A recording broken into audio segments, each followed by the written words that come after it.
আমাদের সংগ্রামী যৌথ মঞ্চের অন্যতম একজন আহ্বায়ক সুবীর সাহাকে অনৈতিকভাবে ডিটেলমেন্ট করা হয়েছে একেবারে 625 কিলোমিটার দূরে, যেটা সম্পূর্ণভাবে অনৈতিক। 175-176 এফ এর অর্ডারটা ওনাদের ক্ষেত্রে, গ্রুপ ডির ক্ষেত্রে এটা আদৌ প্রযোজ্য নয়। গ্রুপ ডিকে ট্রান্সফার কখনোই তার জেলার বাইরে, এবং যাতে সে এক জায়গা থেকে কমিউনিকেশন এমনভাবে করতে হবে যাতে করে সে বাড়ি থেকে যাতায়াত করে অফিস করতে পারে, সেইটাকে অন্যায়ভাবে লঙ্ঘন করে তাকে 625 কিলোমিটার দূরে তাকে ট্রান্সফার করা হয়েছে। এবং আরও একটি বিশেষ অর্ডার আছে যে স্বামী স্ত্রী যদি একসঙ্গে চাকরি করে তাহলে স্বামী স্ত্রীর যাতে কনজুগাল লাইফ ডিস্টার্ব না হয় সেটাও এই গ্রুপ ডিদের যে সার্ভিস রুল তাতে বলে দেওয়া আছে।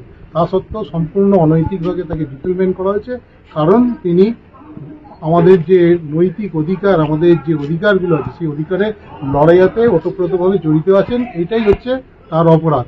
এই জন্য আমরা ইতিপূর্বে ডিরেক্টর এবং সেক্রেটারি দুজনের কাছেই ডেপুটেশন দিয়েছি, এবং তারা তাদের ভুলটা পরোক্ষভাবে স্বীকারও করে নিয়েছেন, এবং ওনাদের বলেছি যে আপনারা বিষয়টা বিবেচনা করুন এবং তাড়াতাড়ি সিদ্ধান্তটা জানান। এইরকম একটা পরিস্থিতিতেও ওনার উপরে চাপ সৃষ্টি করা হচ্ছে যাতে ওনাকে রিলিজ করা হয়।